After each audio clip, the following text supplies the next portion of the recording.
Olá, estamos ao vivo. Boa noite, Altair. Boa noite, Ana. Boa noite a todos. Muito bom estar aqui, feliz. E vamos lá. Vamos lá. Desculpe, estamos esperando o pessoal entrar. Muito frio aí? Em casa tá gostoso. mas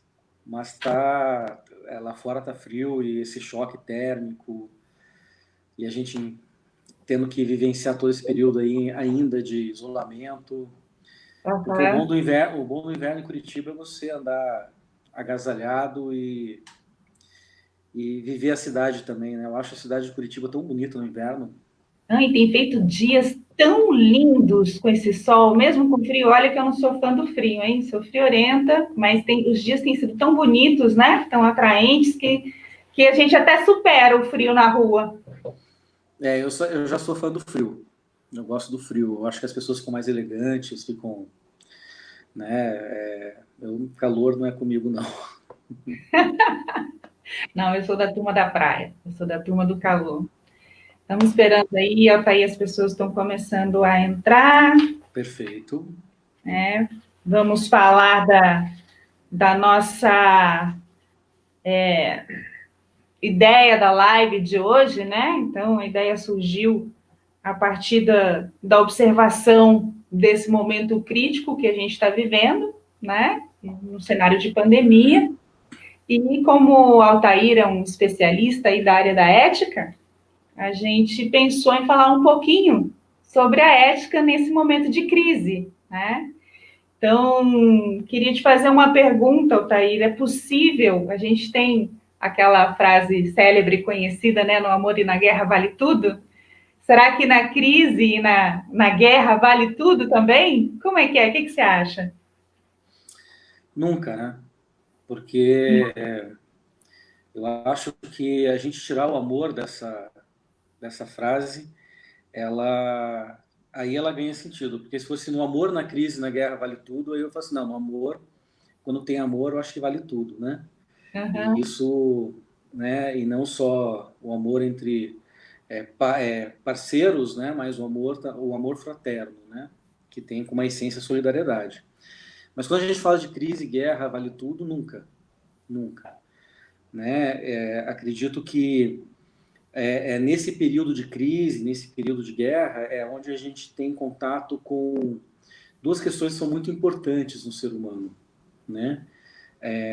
A questão do lado emocional, que a gente pode chamar de desejo, que é comum a todos, mas Uhum. também a racionalidade necessária para a gente trabalhar as relações sociais, né? Uhum. Vou dar um exemplo disso. Às vezes eu tenho o desejo de ficar na sacada de casa ouvindo música até as 2 horas da manhã, tocando violão e cantando, né? Mesmo que isso espante passarinhos e vizinhos, mas esse é um desejo meu. Só que por uma questão racional e de respeito a todo o convívio social que eu tenho no prédio que eu moro, eu tenho que cumprir as regras, mesmo não sendo regras que estejam postas só apenas em questões de condomínio, né? De Uhum. regulamentos do condomínio, mas regras sociais de respeito às pessoas que querem dormir mais cedo, às pessoas que querem descansar e às pessoas que também não gostam do tipo de música que eu gosto. Então tem uma questão que eu assisti numa palestra do professor Cortella, que ele fala assim, caramba, né? Passa um carro, né, ouvindo música alta, eu não quero ouvir aquela música. Por que o cara está ouvindo alto, né? E o quanto que isso é o conviver, né? O quanto que isso é você estar vivendo esses contratos sociais que nós vivemos. Então, com certeza, em crise e em guerra, eu acho que existem também contratos sociais. Nas guerras, eles são menos respeitados, esses contratos sociais, porque tem uma relação de poder muito grande.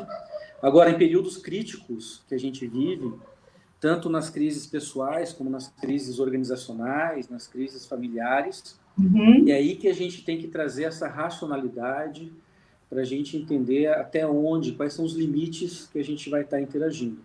Lembrando que esses limites, eles representam uma coisa que é muito importante para o ser humano, que é a liberdade, né?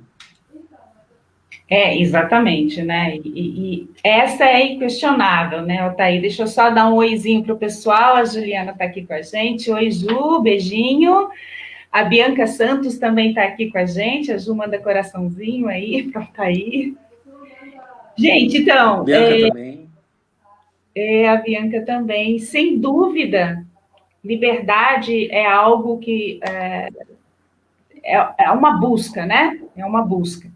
E quando a gente pensa em liberdade, a gente não pode ter um pensamento, ou a gente não pode desejar pensar a liberdade num contexto único ou num contexto individual, né?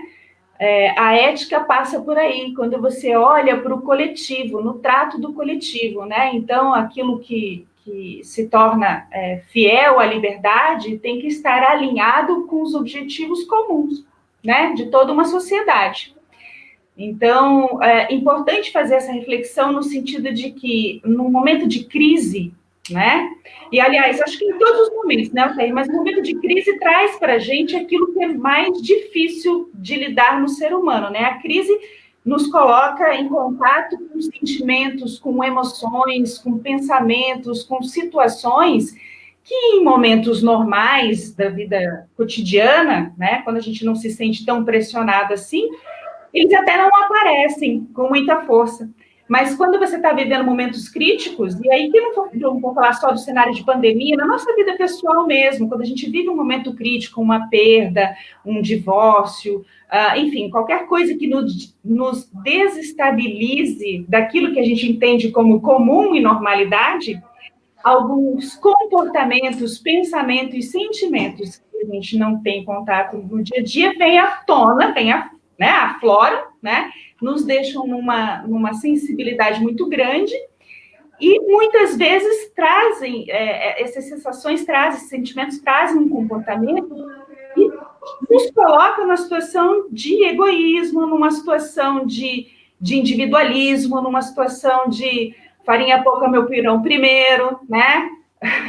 E a gente acaba esquecendo e se distanciando que essa sensação de liberdade que a gente tanto almeja, ela só é possível e ela só é efetiva quando você trata do coletivo, né? Quando você pensa na sociedade como um todo e sai dessa postura do individualismo, né? Ana, a grande questão, né, da ética é você estar focado no processo, nos processos e nas relações que envolvem sempre o coletivo. O que eu estou querendo dizer com isso? Toda vez que a gente tem uma disciplina de ética, seja no segundo grau, seja na faculdade, vem a primeira prova do bimestre, vem a primeira questão assim, o que é moral, e a segunda prova, o que é ética. Uhum. Então, a questão moral e ética sempre é questionado, e as pessoas, elas às vezes confundem. Quando a gente traz na SOA a questão da gestão da essência, a gestão da essência, ela está muito conectada com os nossos valores, com quem nós somos, quais são as nossas virtudes, quais são os nossos, as nossas vulnerabilidades.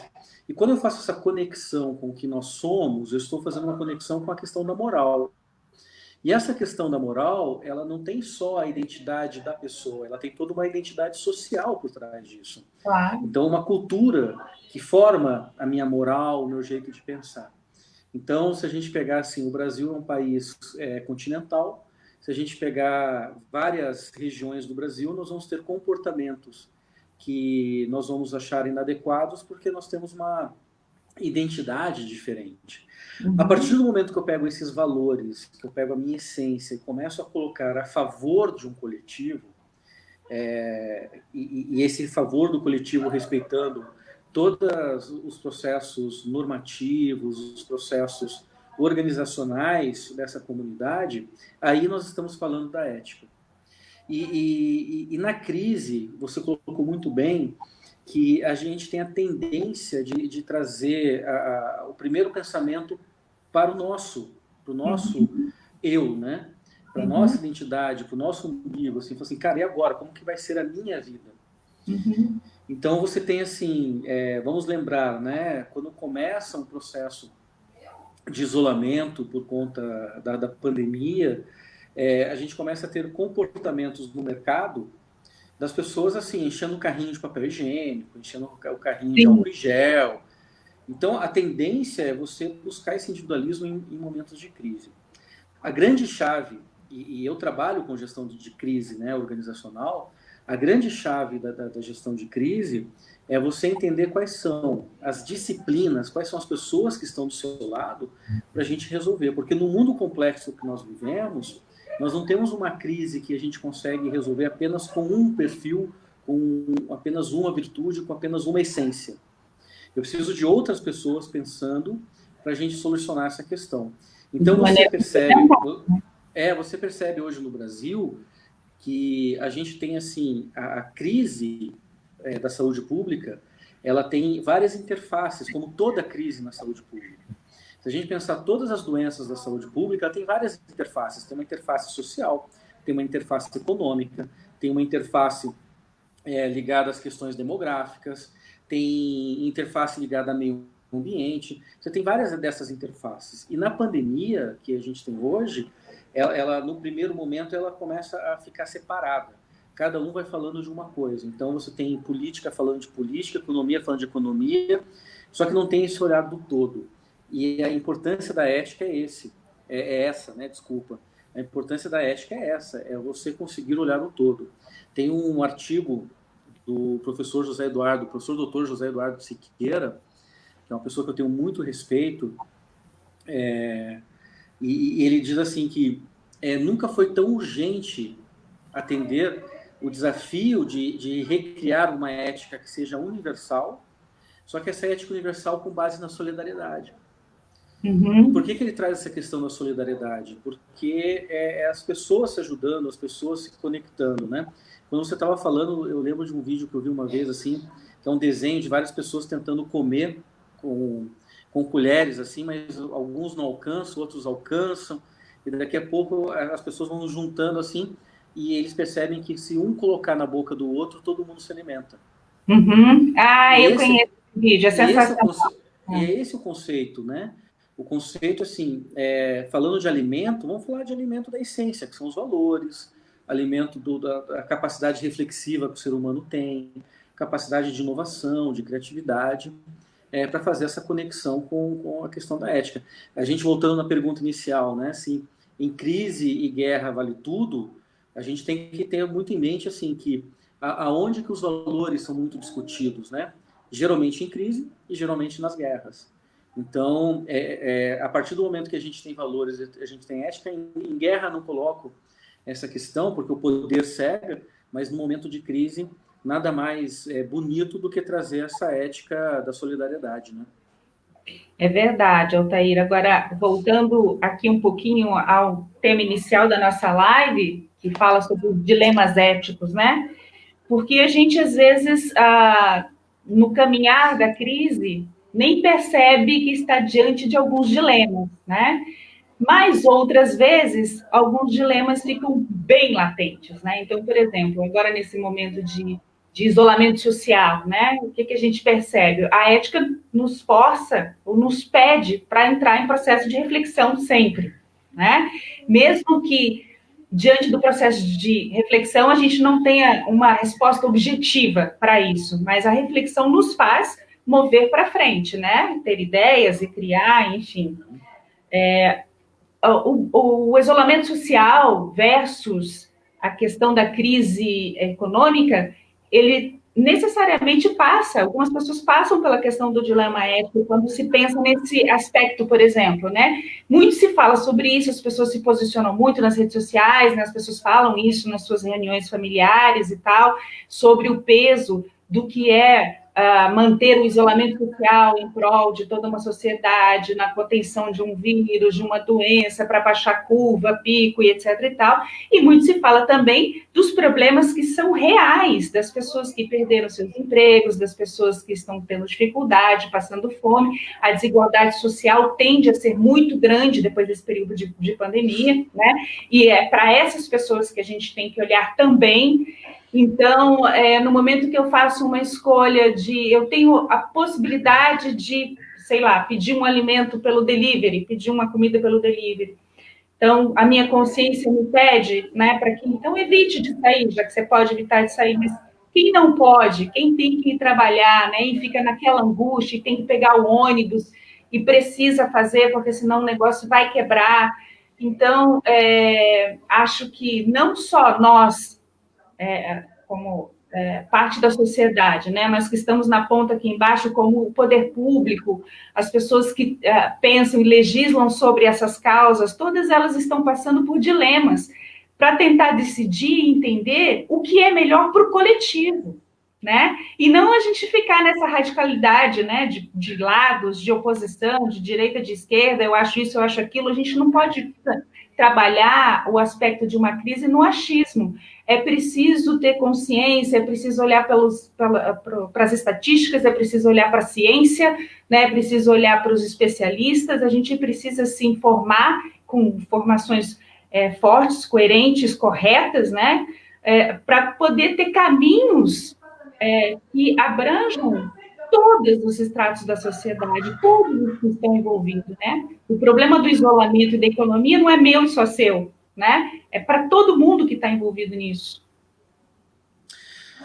O que é dilema, né? Dilema é quando a gente está de frente a dois caminhos que são corretos, né? Dois caminhos certos, né? Então, se eu estou na frente de um caminho que é certo e um caminho que é errado, isso não é dilema. Se você toma o caminho errado, você é um inconsequente, você é um irresponsável e assim por diante. Então, estar na frente de um dilema, ele já gera um estresse cognitivo do nosso cérebro, porque eu tenho dois caminhos a ser escolhidos e esses dois caminhos são certos, né? Então, quando a gente traz essa questão da pandemia, de um caminho que eu tenho que buscar o isolamento, e quais são os motivos que eu busco esse isolamento, e o motivo, a bandeira principal, o motivo principal é a sobrecarga que a gente tem dentro da saúde pública, a gente não tem condições de dar atendimento a todas as pessoas. Esse é o núcleo, né, a essência desse processo de isolamento. Do outro lado, eu também tenho a questão econômica, que já vinha de uma situação muito complexa. Sim. E a saúde pública também já vinha de uma situação muito complexa. E aí eu tenho uma questão econômica que tem como a essência, do jeito que a questão da saúde pública tem como essência, né? Você não sobrecarregar serviços. Eu tenho a questão econômica, uma essência de sobrevivência de empresa, sobrevivência de emprego. Então são dois caminhos certos a serem tomados. A grande questão é qual caminho que eu vou seguir. Esse é o primeiro ponto. E através das escolhas desses dilemas, através das características desse dilema, eu tenho que desmembrar, ou seja, eu tenho que fazer um exercício reflexivo em cima desse processo, porque eu tenho que ter, por exemplo, aí 3 pontos, né? Primeiro, se eu escolher o caminho A ou se eu escolher o caminho B, primeiro princípio, eu estou preparado para as consequências desses dois caminhos? Se você não está preparado para a consequência de um caminho, já fica mais fácil você escolher o outro. Esse é um ponto. Se você está preparado para as duas consequências, aí você tem o segundo passo. Essa escolha que eu vou ter, ela fere alguma questão legal? Ela fere fere a nossa legislação vigente? Ela fere normas? Ela fere a nossa lei maior que a Constituição? Então, esse é o segundo passo, né? Não fere. Se fere, eu já paro, porque daí eu estou no caminho errado. Agora, se não fere a Constituição, eu vou para o terceiro passo. Está de acordo com os princípios do coletivo? Só que a grande questão, Ana, e a gente tem que trazer isso na discussão, é de qual coletivo que nós estamos falando. Porque, assim, eu quero trazer uma reflexão aqui na nossa live, né? A gente vive uma sociedade que ela já é individualista por natureza, e a gente já tem um certo isolamento, né? Essa modernidade líquida faz com que a gente já esteja em redes sociais, já esteja usando tecnologia e assim por diante. A gente estava conversando um pouco antes de entrar, que a gente está tendo um estresse cognitivo, porque antes a gente trabalhava 8 horas por dia, hoje a gente fica 12, 14 horas na frente do computador. Não só trabalhando, mas também aprendendo, porque a gente tem que aprender novas habilidades para viver esse novo mundo que está surgindo. Só que daí a gente tem uma outra parcela da sociedade que é pouco falada, né? Hoje eu estava lavando a louça depois do almoço e passou um casal de carrinheiro com provavelmente uma criança, que seja o filho, e os 3 sem máscara. Será que essa informação do isolamento, será que essa informação da máscara chegou até eles? E se chegou, eles têm a necessidade, porque eles são carrinheiros. Então, assim, se eles ficarem em casa, eles vão morrer de fome. E se for buscar uma outra solução, a outra solução provavelmente é da criminalidade. E a gente vai começar a dar aula de dilemas éticos para esse carrinheiro, que ele vai para a criminalidade, e a gente tem que ter um exercício da empatia muito forte. Porque a gente está falando de uma sociedade de classe A, classe B, uma classe média, que está dentro de casa assistindo Netflix, assistindo streaming, fazendo cursos, né? E ainda assim reclamando de um mundo que era o mundo que a gente vivia, porque antes da pandemia a gente ficava dentro de casa assistindo Netflix, assistindo streaming e tal. Mas a ética, ela tem que ter esse olhar não só para um coletivo, que eu digo, de maioria de pessoas, mas de um coletivo de todos os aspectos que está inserido. Tem uma questão ética que ela é muito importante, né? Vou dar um exemplo. Quem já participou de comissão de formatura e se formou, lembra que uma das grandes brigas que existia em salas de aula de faculdade era quando o pessoal da comissão de formatura falava assim: pessoal, nós vamos fazer uma festa fantasia. Aí tinha um público que falava assim: não, eu quero festa do pijama. Eu acho até melhor que festa fantasia. E tem uma festa melhor ainda que eu sempre propus na época de faculdade, mas nunca aceitaram essa festa, que é a festa da toga. Então, assim, tinha um grupo da festa fantasia, tinha um grupo do pijama, e tinha um Altair que falou assim: galera, vamos fazer uma festa da toga. Porque tem um filme chamado Clube dos Cafajestes, com o João Belushi, e o meu sonho sempre foi ir de toga numa festa. Clássico. Né? Clássico. A minha formação foi festa fantasia.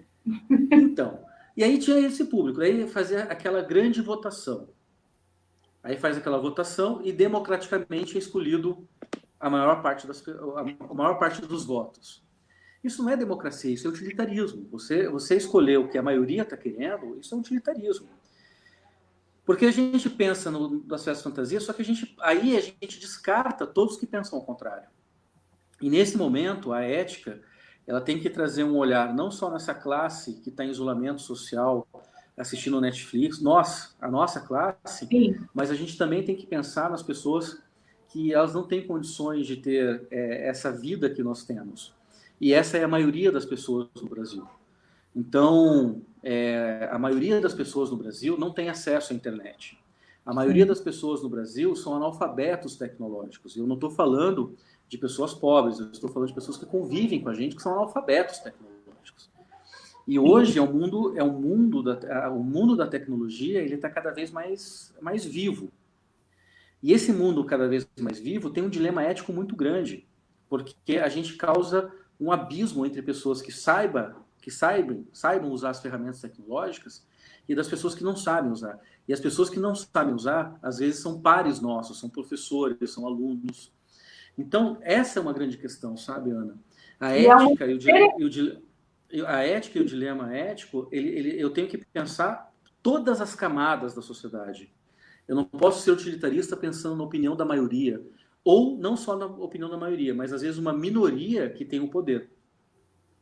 Então, Altair, acho que a gente pode pensar em uma terceira crise, né? Eu ontem estava pensando exatamente sobre isso. Muito se fala da crise econômica e da crise da saúde, que é fato, né?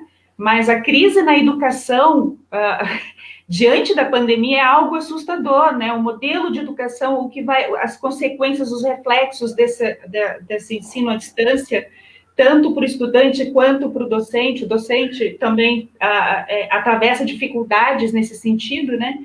Então, a gente tem aí mais uma questão que vamos precisar lidar urgentemente, né? Que é olhar para a nossa educação e especificamente a educação pública, né? Que a gente está falando de todos os estratos, né? Ainda quem está na educação privada tem acesso lá à internet, tem acesso ao celular, ao computador, né? Pode fazer aula à distância, mas a gente tem aí uma parcela grande da população que não tem acesso a isso e certamente vai ter a dificuldade de perder o ano, né? Então, enfim, é preciso olhar para isso também, né? E, Altair, eu queria trazer para você aqui um exemplo, porque quando a gente fala assim, que a gente está pensando numa minoria, né, a classe B e C e tal, isso é uma verdade. Eu sou jornalista, você sabe disso, e eu vivo vários dilemas éticos todos os dias praticamente, né? Porque quando a gente tem que pensar no coletivo, né, é necessário ficar diante, às vezes, de duas opções que estão corretas, mas como eu atinjo efetivamente quem eu preciso atingir no sentido de causar transformação. Então, esses dias eu discutia com colegas de trabalho, e até tive essa discussão com o Cassiano Nassau também uma vez. Hoje a gente tem, a imprensa é tida como a mídia é feita de pessoas, tá, gente? A imprensa é feita de pessoas que erram e sofrem dilemas todos os dias também, né?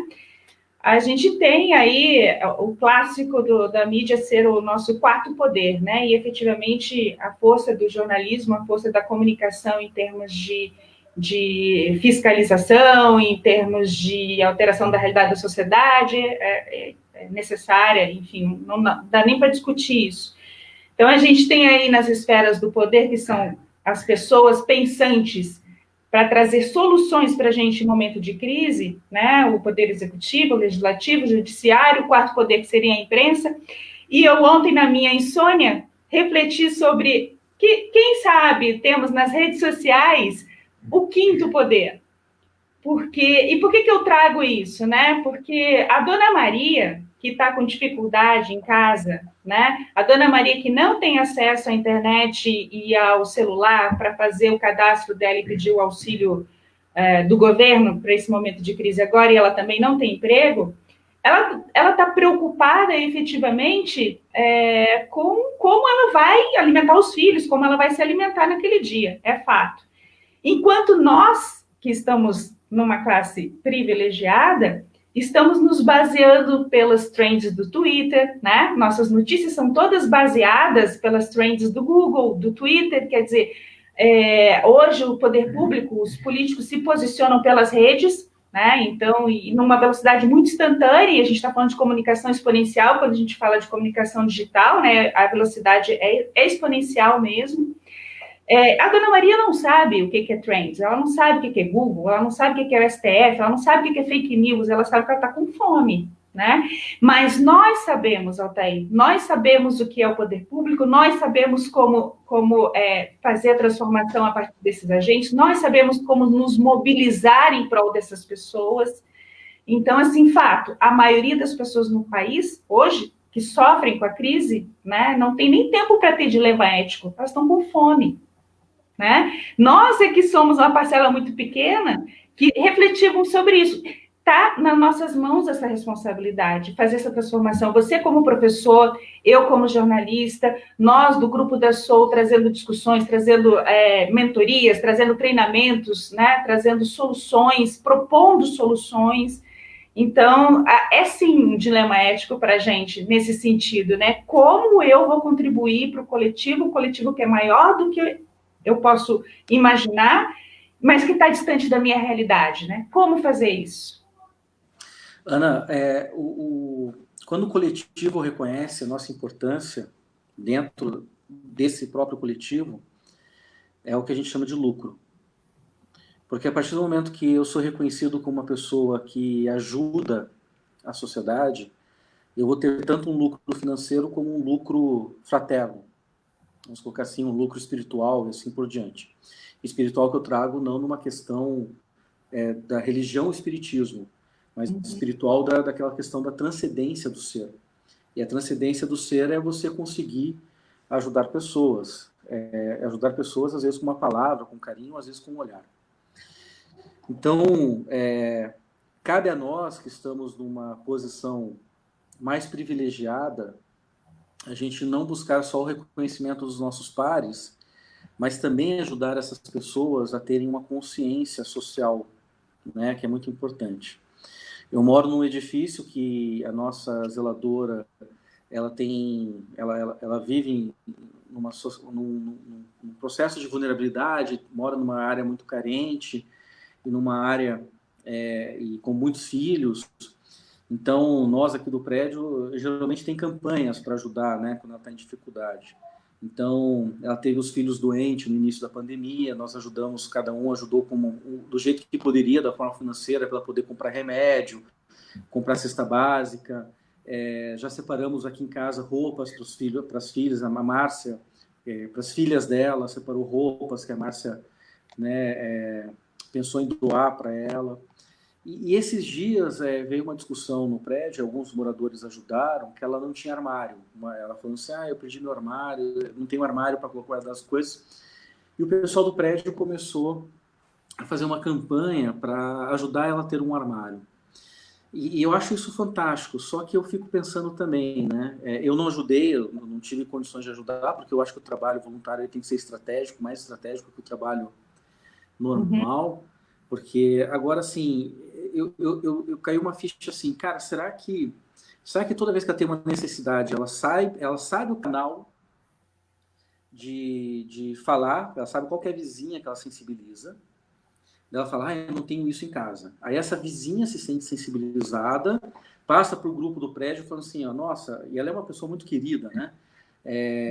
Nossa, a nossa fulana, ela está com necessidade, está faltando tal coisa. Aí o prédio se junta e entrega para ela. Será que alguém, em algum momento, já pensou em sentar com ela e ensinar para ela como que ela faz uma organização financeira do salário que ela ganha? Uhum. Será que alguém já sentou com ela para ensinar ela a ter uma organização em casa, em termos de assim, o que cada filho, dependendo da idade, pode ajudar? Então, assim, será que alguém já sentou com ela para fazer planejamento familiar? Entendeu? Então, eu acho. Dar o peixe, mas ensinar a usar a varinha, né? Eu fiquei pensando nisso, assim, no primeiro momento eu falei assim, cara, eu vou ajudar também a questão normal, mas espera aí, cara. Eu estou percebendo que existe um movimento que toda vez que está faltando alguma coisa, ela sensibiliza aquela pessoa e aquela pessoa sensibiliza todo mundo e ela ganha. Não que ela seja uma pessoa má, longe disso, é uma pessoa muito querida, muito vulnerável, mas é uma estratégia que ela adotou, e aí eu fico pensando assim, se a gente tem consciência política, a gente já conversou com o porteiro do prédio de como escolher um vereador? Eu já fiz isso. Qual que é a importância de um vereador? Entendeu? Então, assim, essa conexão da gente que tem a capacidade de estar mais antenado com as coisas que acontecem na sociedade, isso é ética. É eu poder colocar a favor do coletivo. Porque quando eu coloco a favor do coletivo, o quanto que eu posso compartilhar com as pessoas? E é tão engraçado porque eu trabalhava numa consultoria e tudo que eu aprendi eu queria ensinar. Então, se eu aprendi uma técnica nova de investigação, eu queria ensinar para todo mundo. E se eu aprendia como fazer lá um background check, né, que é uma investigação de tanto de pessoa física como pessoa jurídica, aprendi uma coisa nova e queria ensinar todo mundo. Eu falava, não, vamos fazer assim e tal, não sei o quê, para compartilhar. E uma vez uma colega virou para mim e falou assim, Elteira, a gente está de saco cheio já, porque você fica querendo ensinar para a gente e a gente acha muito metido. Entendeu? Então, assim, cara, eu quero compartilhar. Eu não ganhava mais por causa disso, né? Quando eu sento com alguém e começo a falar de um livro, de um escritor para refletir junto, isso é humano, é isso que a gente fazia quando sentava em volta das fogueiras. Isso que fez a gente evoluir. Então, esse é um ponto muito importante da ética, que a gente tem que tomar cuidado, porque às vezes, assim, eu sou ético. Eu chego assim e falo assim, gente, eu estudo da equipe da Soul, eu sou o cara que cada um tem a sua área, né, de atuação, por isso que é uma equipe interdisciplinar, porque uma disciplina só não ensina a gerenciar a essência, mas nós 4 juntos conseguimos trazer esse resultado para as pessoas que nos acompanham. Eu sou o cara que estudo ética há 15 anos. Eu vivo consultoria de ética, eu vivo consultoria de gestão de riscos, eu vivo esse mundo da ética. Se eu chego aqui e falo assim, porque eu sou um cara ético, não, nunca. Uhum. Quem tem que falar que eu sou ético é você, é o Cassiano, é a Ju, são as pessoas que me conhecem. Porque se eu não estou entregando nada a favor desse coletivo que eu vivo, eu não estou sendo ético. Então, é o olhar do outro que me faz ético. Isso é muito importante. Então, quando nós temos assim políticos, desculpa entrar, mas assim, não estou falando de políticos do mundo atual, estou falando de políticos de toda a história da civilização, que eles começam a falar assim, não, porque eu acho um absurdo falar da minha ética para o comitê de ética. Cara pálida, o que você já fez para a sociedade? O que você já fez para as pessoas que vivem em torno de você? Porque são essas pessoas que têm que falar que você é ético.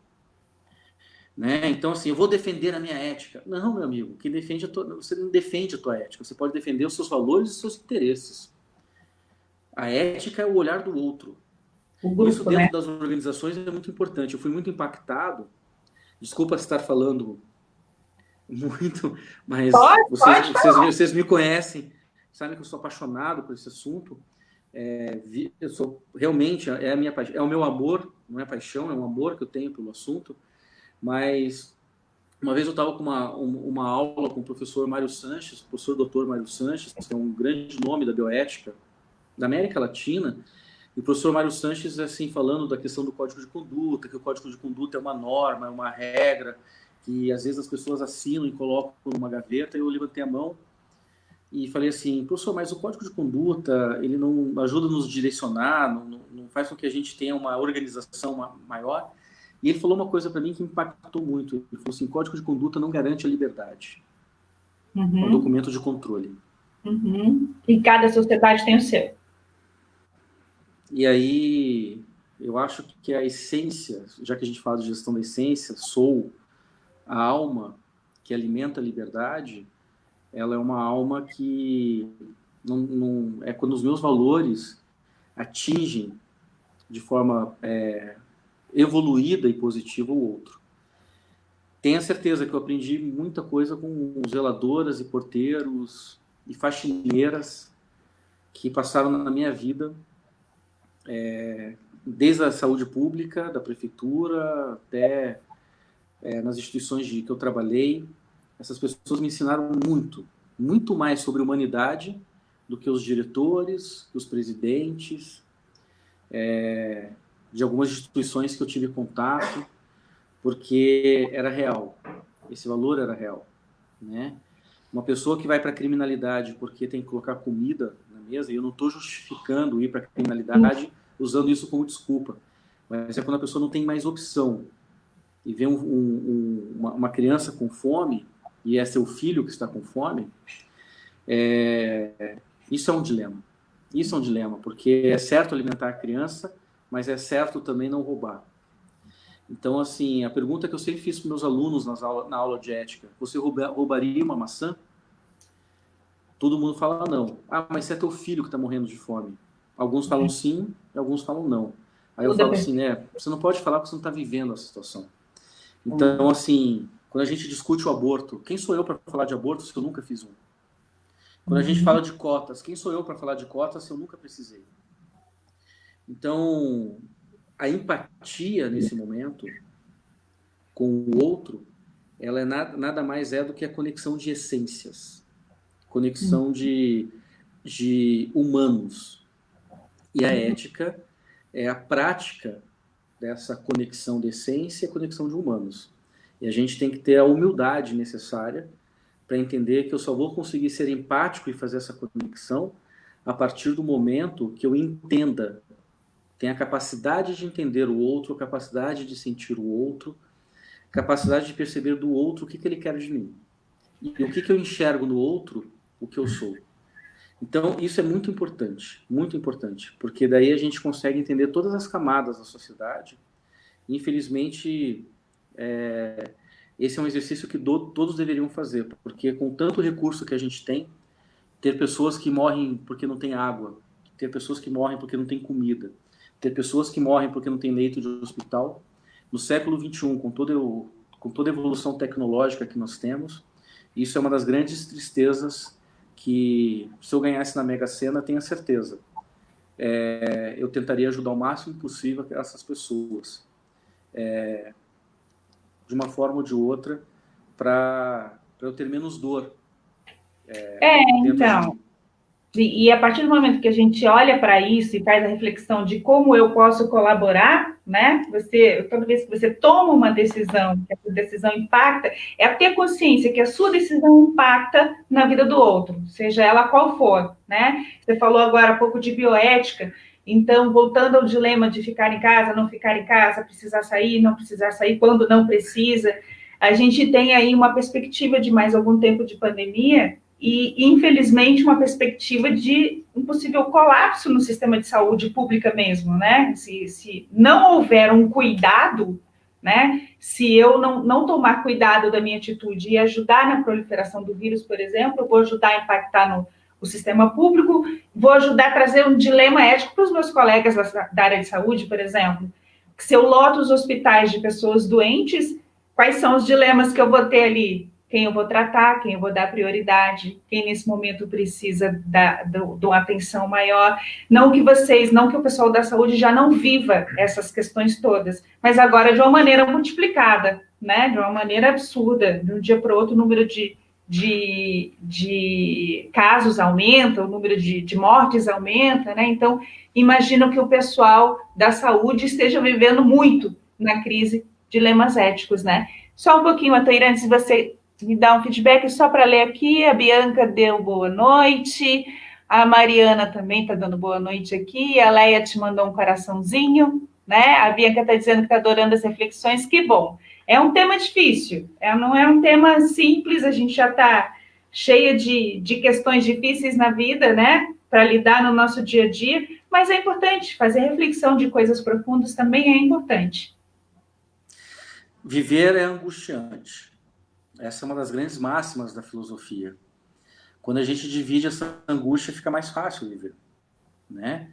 Porque a gente está sempre numa constante entre quem nós somos e o mundo que a gente vive. Como que eu consigo ser no mundo que a gente vive? Então, e esse viver angustiante, ele também tem momentos de felicidade, tem momentos de alegria, tem momentos de energia, tem potências e assim por diante. A questão da área da saúde, se você me permite, assim, eu poderia incluir que a área da saúde sempre viveu esse dilema. Principalmente quando a gente está falando de um sistema único de saúde, universal, descentralizado, onde existe muita pessoa de extrema competência, mas que quando entram nesse sistema são influenciados por interesses políticos partidários. E eu não estou falando de interesses políticos, porque viver a polis, viver a política de uma sociedade, ela é extremamente necessária. Estou falando de política partidária mesmo, interesses de partidos. É outra coisa. É outra coisa. De pessoas que a gente coloca no poder e sabe que a gente ainda não tem a força social necessária para ir lá e lutar pelos nossos direitos. Mas, enfim, essa pode ser outra discussão. Mas nós temos pessoas extremamente competentes na saúde pública brasileira. Eu tive a honra e o prazer de viver a saúde pública brasileira no início da minha carreira. Cheguei a ser diretor de uma secretaria de saúde e foi uma experiência fantástica, com muitos erros, eu estava muito no começo da minha carreira, mas também com muitos aprendizados e alguns acertos também. E nós temos várias pessoas muito competentes que vivem esse dilema de quem que nós vamos atender. Nós vamos atender os recursos, nós vamos atender crianças, por exemplo, com síndromes raras, que é 0,02% da população, ou esse dinheiro eu vou ajudar pessoas que são os outros 99%. Agora, você nunca ter vivido essa situação de ter uma criança com síndrome rara em casa, como que você vai entender todas as interfaces, entender todas as questões que envolvem esse assunto, né? Então, assim, que são, às vezes, tratamentos caros que vão recursos. Levantar essas bandeiras, elas são importantíssimas, e a gente entender essas bandeiras também são importantíssimas. Como, por exemplo, a gente pega uma frase que vem fora de contexto, né, do ex-ministro da Saúde atual, né, e quando a gente fala ex-ministro, parece que assim, são 15 que passaram nos últimos meses, mas quando a gente pega assim, quando a gente pega o ex-ministro de Saúde, que eles pegam uma fala dele em momentos anteriores à pandemia, para usar isso como recurso jornalístico, né, de trazer as pessoas para a notícia, quando ele fala assim, cara, nós temos que escolher, se a gente vai escolher entre um jovem e uma pessoa de 80 anos para colocar recurso público, a gente vai escolher o jovem, né? Então, assim, esse sempre foi um dilema. A diferença, Ana, é que nesse dilema hoje você tem um holofote. Exatamente. Entendeu? Então, esse dilema hoje ele não está mais pesado, ele sempre foi pesado. Só que a questão ele tem um holofote. É um Ele tem holofote que está instantâneo, né? É um instantâneo. holofote instantâneo, um holofote com uma rapidez muito grande, que às vezes carrega a superficialidade da tomada de decisão. Uhum. Eu acho um absurdo quando a gente fala assim, os enfermeiros são heróis, os técnicos de enfermagem são heróis, os profissionais, os fisioterapeutas são heróis, os médicos são heróis. Isso é um absurdo. Sempre foram. Sempre foram. Cuidar do outro, né? Eu sou fisioterapeuta de formação, não atuo há 15 anos, há 16 anos que eu não atuo, mas a fisioterapia, hoje as pessoas estão percebendo que o fisioterapeuta é o responsável pelo ventilador mecânico no UTI. Hoje. Uhum. E nós sempre fomos os responsáveis pelo ventilador mecânico dentro de uma terapia intensiva. Uhum. Então, assim, hoje tem esse holofote que de uma forma muito positiva, mas carrega muitos anos de desvalorização de um profissional tão importante quanto o técnico de enfermagem, que são as pessoas que têm mais contato, que têm mais tato, que têm mais tempo, não que tenha mais cuidado, mas que têm mais tempo com o paciente, que criam um vínculo com uma facilidade muito grande. E são pessoas que têm um segundo grau, que lutam entre 3 turnos para poder ter dinheiro, poder fazer uma faculdade à noite. Então, assim, são pessoas que vão vivendo esse processo que hoje, quando você coloca um holofote em cima, aumenta essa pressão. E aumentando essa pressão, nós como gestores, nós temos que entender esse universo e fazer de tudo para que eles tenham uma segurança. Que tipo de segurança? Uma segurança psicológica. Uma segurança psicológica onde a gente controle as angústias, as ansiedades, os medos.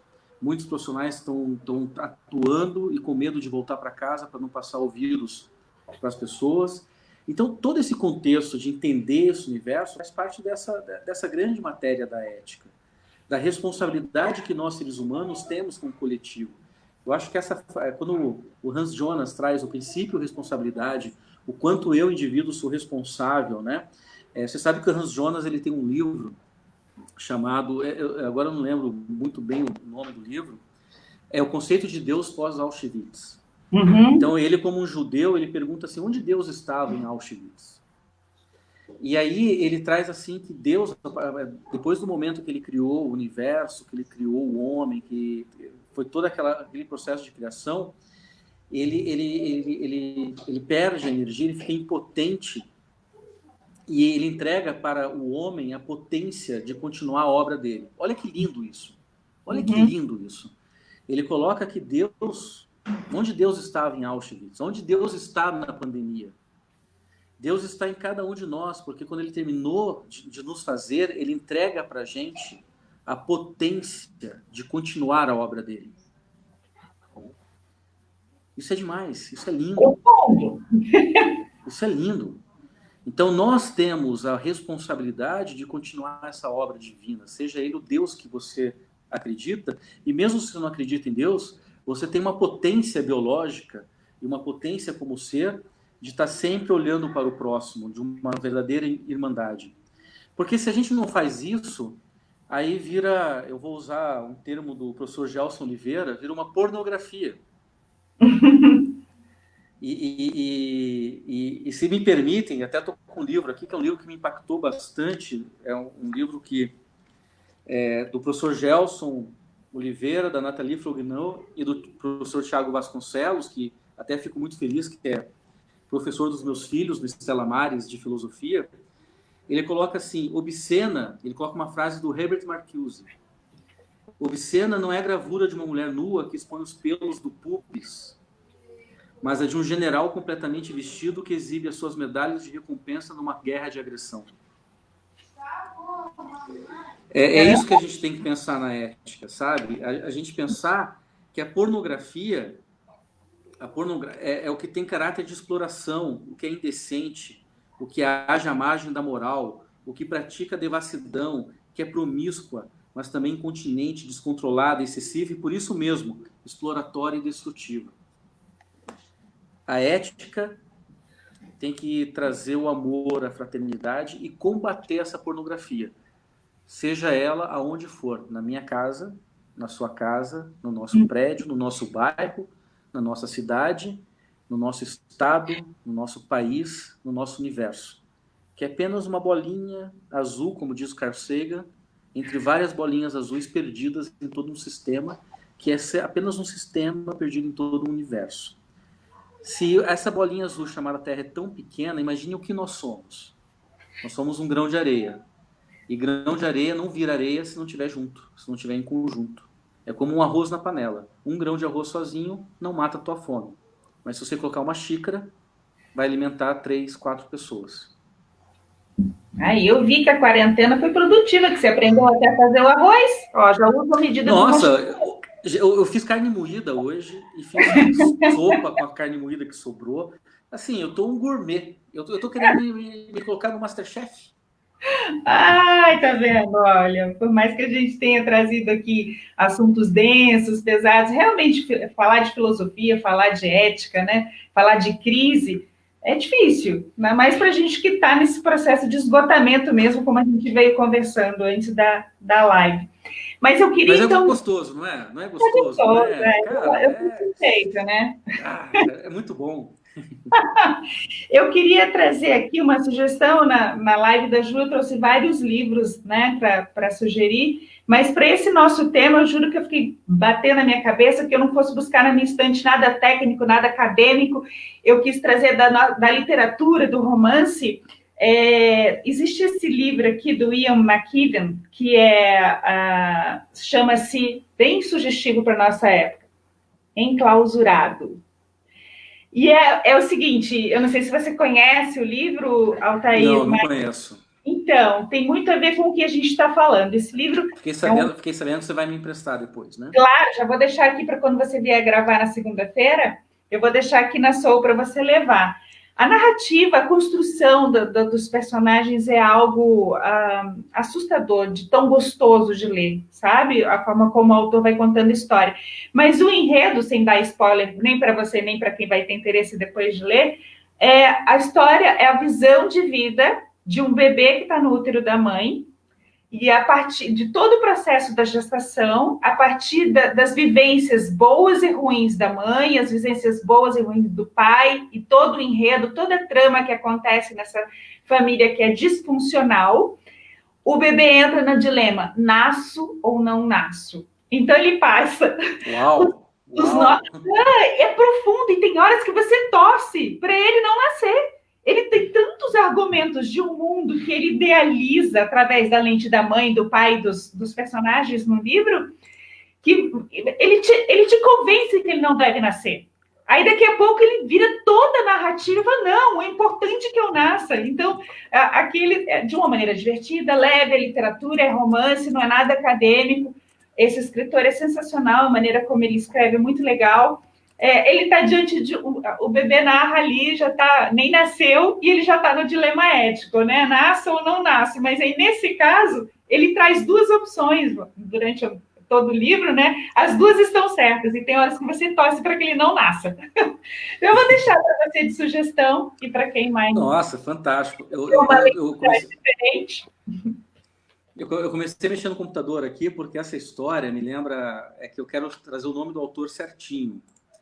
É um livro que foi indicado para um professor lá da bioética, e é um livro de um cara assim que ele é super pessimista em relação ao mundo, é um estudioso da ética e da bioética, assim, e deixa eu ver se eu acho aqui, se não achar, aqui, achei, né? E ele traz assim, né? O nome dele é Júlio Carreira, e o nome do livro é Por que te amo, não nascerás. Olha! Então, é como se ele estivesse contando, assim, um livro que ele fala assim, ele falando assim, cara, esse mundo que eu te amo tanto que eu não vou ter um filho. Uhum. Né?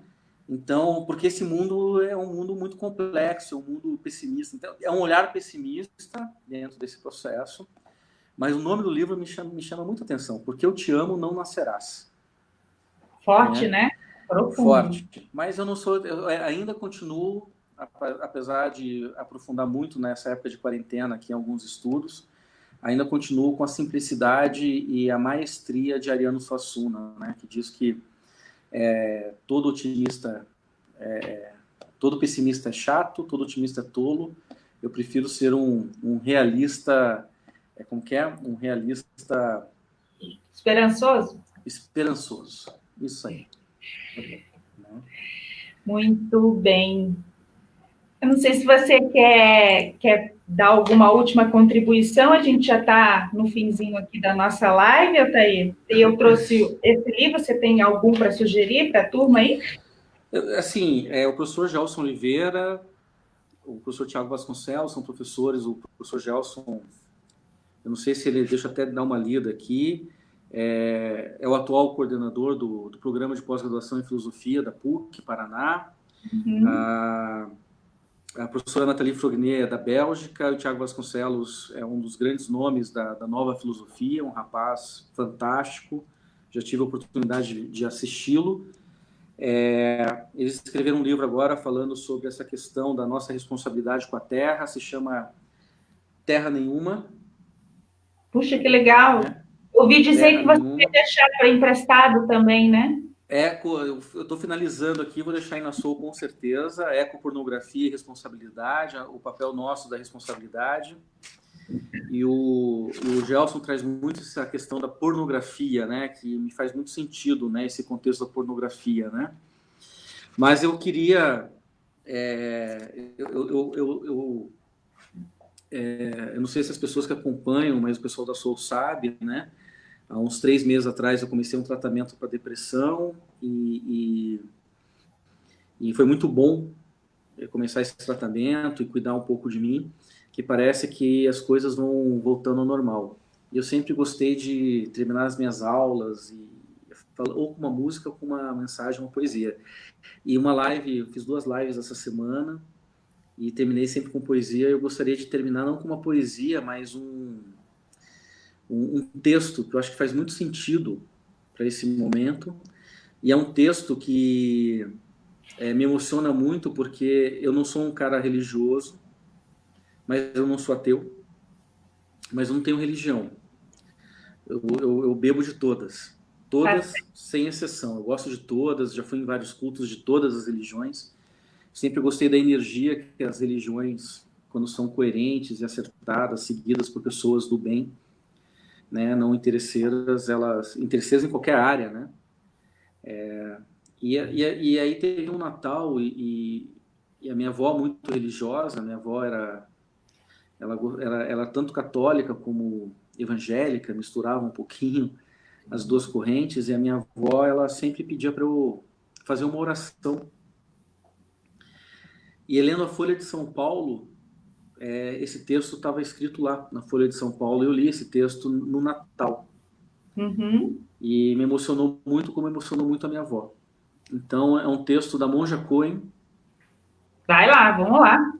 Que se chama, eu acho que para essa época, se chama Acordar. Né? Eu acho que tem tudo a ver com o nosso tema. Peço licença que eu não vou estar olhando para você, Ana, agora eu vou ter que estar olhando para a câmera do computador aqui, porque eu não decorei esse texto. Se de repente tudo se aquietasse e você pudesse ouvir o que nunca ouve, o que ouviria? A gente se esquece de ouvir, fala tanto, reclama e reclama, da vida, dos santos, da televisão, da mídia, dos políticos, da justiça, dos filhos, dos pais, maridos, esposas, amigos, chefes, empregados. Sempre falando, sempre pensando e reclamando. E se de repente tudo cessasse? Não pela morte, mas em vida. Parasse de pensar sem parar. Parasse de falar e falar. Parasse de reclamar e apenas sentisse. O que seria? Talvez sorrisse de tanta burrice e soltasse um ai. Talvez chorasse de tanta tristeza e soluçasse um ai. Quem sabe? Vamos tentar? Por um só momento ficarmos atentos ao que neste instante que não se repetiria jamais. Abrir bem os olhos não é arregalar. É olhar bem profundo, lá mesmo no fundo, aonde ninguém quer chegar. É ver o escondido segredo mantido que a gente pretende não ter em nenhum lugar. De olhos abertos, ouvidos despertos, sentidos alertas, pode-se até sonhar. Sonhar o sonho de dentro de um sonho, e pode ser um sonho de acordar. A gente sonha cada bobagem, tem ondas enormes, perigos, enchentes. A gente sonha que tem guerras e mortes, e foge, foge, foge. Quer gritar e não pode. Ou sonha com flores e gramados brilhantes de orvalho ao nascente. Sonha com a paz e com gente contente. Sonha tanta coisa, sonha acordado, sonha dormindo, sonha sábado e também no domingo. Às vezes até se esquece de sonhar e acorda pensando o que foi que esqueceu. O sonho, talvez, de acordar. Mas antes de tudo, antes de se levantar, percebe o ar, os sons ao redor, a textura da fibra de que é feito o lençol. Percebe o dedão lá do pé, querendo furar a meia que você teve ontem preguiça de tirar. Espreguiça comprido, cuidando para a cãibra não despertar. Levanta de esgueio, sem nó lá no peito, sem lembrança de nada. Levanta e respira bem fundo. E suspira que hoje é o dia de você acordar. Que legal, que lindo! Parabéns aí, Altair. Desejo, então, que você fique bem acordado. Todos nós, né? É verdade, o despertar. Muito legal, gostei desse texto. Depois, se você puder compartilhar comigo, eu vou ficar feliz. Com certeza. Esse texto foi escrito em 3 de janeiro de 2002. Olha. E eu li no Natal de 2002 para minha avó. Acordar é sempre atual, né? Todo momento. Sempre. Bom, Altair, obrigada pela presença, obrigada por ter cedido o teu espaço, compartilhado comigo os seus conhecimentos, conosco, né? E fico muito feliz da gente ter podido trocar essa sinergia, trocar ideias sobre esse tema, por mais difícil que ele seja, e por vezes afastar as pessoas desse tema, mas é importante falar sobre isso, né? E vamos pensar aí já na próxima, em algum outro assunto, para a gente poder trazer aqui para o debate. Com certeza, eu que agradeço. É muito bom as nossas quintas-feiras aí fazer essa conexão, né? Um pouco antes eu falei assim, nossa, a gente está morrendo de dor de cabeça, dia muito intenso, né? Não um dia difícil, mas um dia muito intenso. E parece que a dor de cabeça ela está aqui ainda, mas já diminuiu bastante já. Então tá bom, gente. Boa noite e até a próxima quinta. Pessoal, boa noite, um fraterno abraço a todos.